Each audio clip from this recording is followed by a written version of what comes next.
As hundreds of thousands of people rush to flee Ukraine, some are waiting for days at the border in sub-freezing temperatures, desperate to get to safety.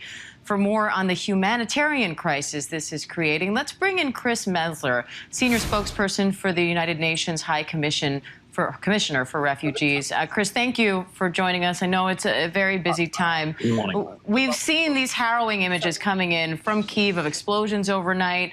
I know you're on the Polish side of the Ukrainian border. Talk to us about what you're seeing there on the other side of the border. What we're seeing are long lines of cars, of people waiting here to come to Poland, to come to safety. So some of the people told us that they have waited for 24 hours, for 30 hours in their car to come to Poland.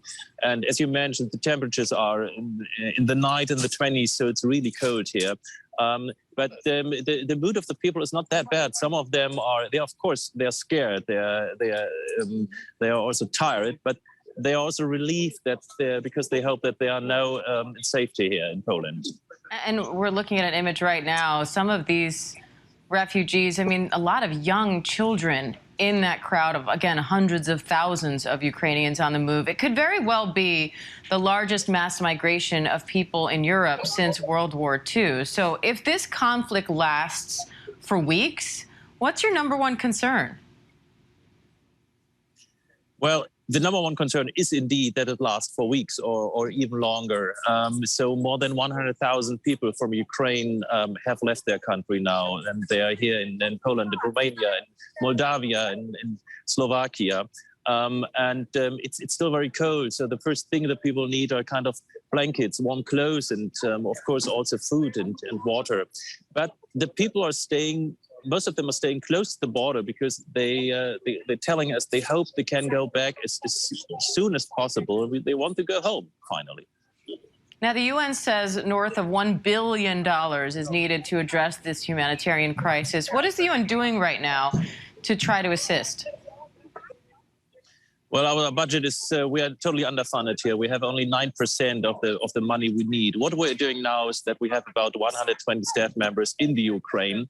We are prepared.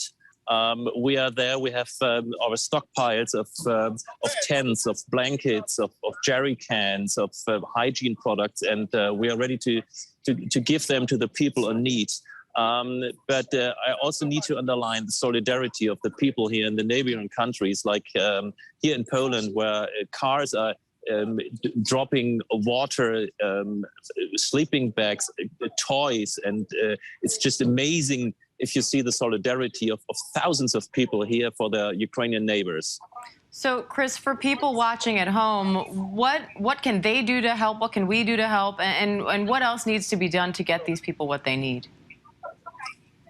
Well, from America, it's not easy. You can't just take your car and drop probably a sleeping bag here. But of course, there are international organizations like UNHCR, but not only UNHCR. And we are happy for every support because the people are here. They are arriving probably with something in their cars. Sometimes they are arriving here by foot.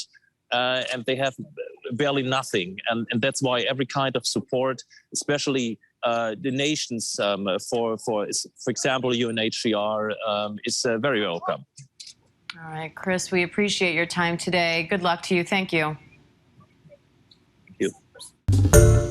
Hi, everyone. George Stephanopoulos here. Thanks for checking out the ABC News YouTube channel. If you'd like to get more videos, show highlights, and watch live event coverage, click on the right over here to subscribe to our channel. And don't forget to download the ABC News app for breaking news alerts. Thanks for watching.